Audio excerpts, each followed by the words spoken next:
Major approaches to the study of personality, psychodynamic approach and the post-Freudian approaches.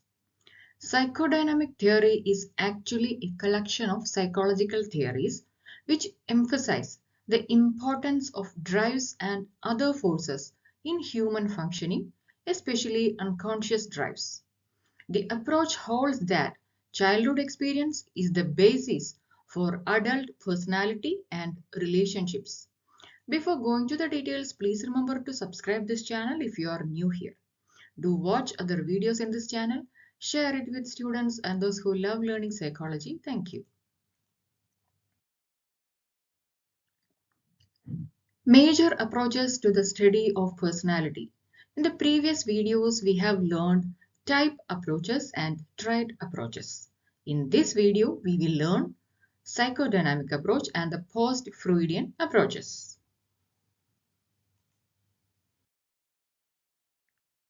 Psychodynamic approach and post-Freudian approaches. Sigmund Freud, an Austrian neurologist born in 1856, is often referred to as the father of modern psychology.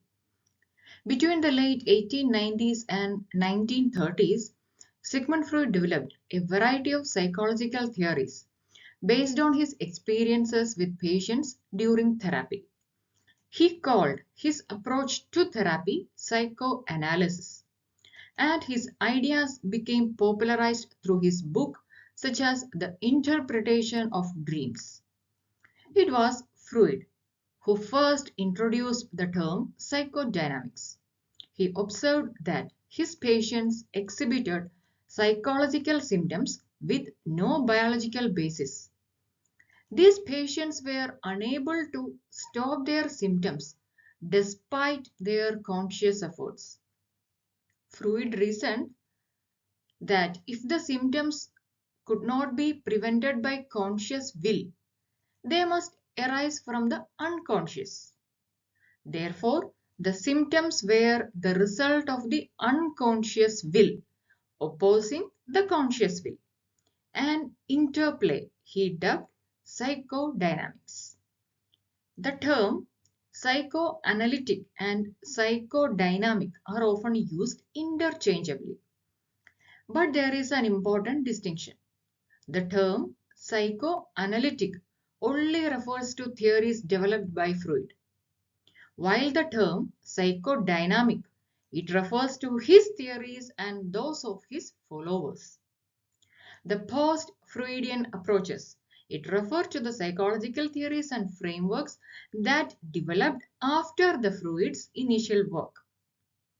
These approaches build upon Freud's idea but also introduced new concepts and perspectives. Those who followed Freud include Carl Jung, Melanie Klein, Alfred Adler, Anna Freud, and Erik Erikson. Psychoanalysis is also the name given to the therapy derived from the theory of Sigmund Freud. The levels of consciousness. Sigmund Freud divided human consciousness into 3 levels of awareness: the conscious, preconscious, and unconscious. Each of these levels corresponds to and overlap with Freud's idea of the id, ego, and superego. The conscious level of the mind, it refers to thoughts, feelings, and perceptions that we are currently aware of. It includes our immediate awareness of our surroundings and our ongoing thoughts and experiences. For example, if you are reading this sentence and actively thinking about it, that would be within your conscious awareness. Then the preconscious level of the mind. It contains thoughts, memories, and information that are not currently in our conscious awareness, but it can be easily brought into awareness with attention or effort. It acts as a sort of mental storage or a reservoir of accessible information. For example, memories of a recent conversation or what you had for breakfast this morning are in the pre-conscious mind and can be easily recalled when needed. The unconscious level of the mind, it contains thoughts, desires and memories that are not readily accessible to conscious awareness. Freud believed that the unconscious plays a significant role in shaping our behavior and experiences. It consists of repressed or forgotten memories, traumatic experiences, instinctual drives, and forbidden desires. According to Freud, these unconscious elements can influence our conscious thoughts, feelings, and behaviors without us being aware of their impact. Suppose you have a fear of dogs. As a child, you may have had a traumatic experience with a dog that you repressed into your unconscious mind. Now, as an adult, you may have a general feeling of unease or anxiety around dogs without consciously understanding why. The repressed memory and associated fear reside in your unconscious and influence your emotions and behaviors without your conscious awareness. So, this is the conscious mind that we are currently aware of, and this is the pre-conscious mind. It is not currently in our conscious awareness, but it can be easily brought into awareness. And the third is the unconscious level or the unconscious mind. Here it contains the thoughts, desire and memories that are not readily accessible to the conscious awareness.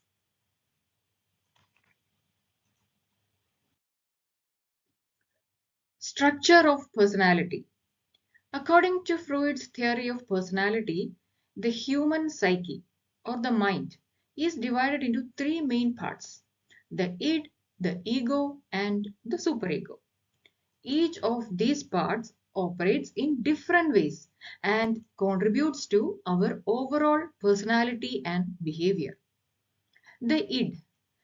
It is the primitive instinctual part of the personality that operates on the pleasure principle. That is, it seeks immediate gratification of our most basic biological and psychological needs, such as hunger, thirst, and sexual desire. The id is irrational and impulsive, with no regard for the consequences of its action. It is entirely unconscious and is the foundation of our desires and drives. Second is the ego. It is the rational, logical part of the personality that mediates between the id and the external reality. It operates on the reality principle and seeks to balance the demands of the id with the constraints of the real world. The ego is conscious and develops through the process of socialization and adaptation to the environment. It helps us make decisions and navigate social interactions. But it can also lead to anxiety and conflict when it must balance the demands of the id with the constraints of the external reality. The third is the superego. It is the moralistic and idealistic part of the personality that represents the internalized moral standards and values of society. It operates on the morality principle and strives to enforce morality, ethics, and values through guilt, shame, and other negative emotions. The superego develops through the process of internalizing parental and societal standards and expectations. It can be rigid and inflexible, leading to the feelings of inadequacy, inferiority, and anxiety when one cannot live up to its standards. Now let's understand this id, ego, and superego with an example. Consider a scenario where a person is faced with a difficult decision regarding his career. The id might push the person to quit his job impulsively without considering the consequences or long-term implications.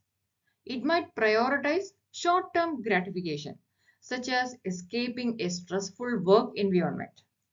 The ego, it would weigh the pros and cons of quitting the job, considering alternative options or strategies for addressing the challenges they are facing.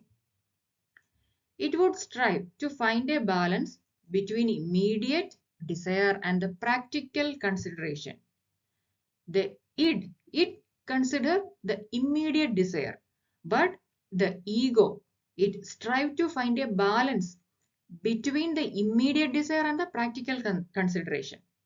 And the superego, it might encourage the person to consider the impact of their decision on others, such as the colleagues or dependents, and to fulfill their obligations and commitments.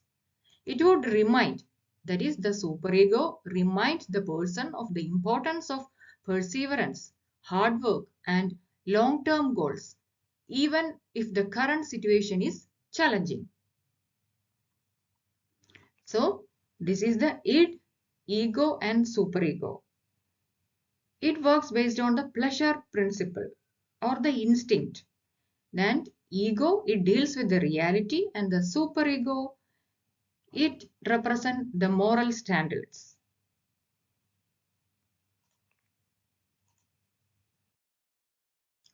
Now let's have a quick recap on what we have learned in this video. The topic is major approaches to the study of personality. In that, the type approach and the trait approach we have learned in the previous videos. In this video, we have dealt with the psychodynamic approach and the post-Freudian approach. And a part of the psychodynamic approach we have learned. Like we understood what is psychoanalytic and the psychodynamic theories. And the three levels of consciousness. The conscious level, the preconscious level, and the unconscious level. And the structure of personality. It includes the id, the ego, and the superego. And in the upcoming video, we will learn the ego defense mechanisms and the stages of personality development by Sigmund Freud. Hope you liked this video. Please share and subscribe. Thank you and keep smiling.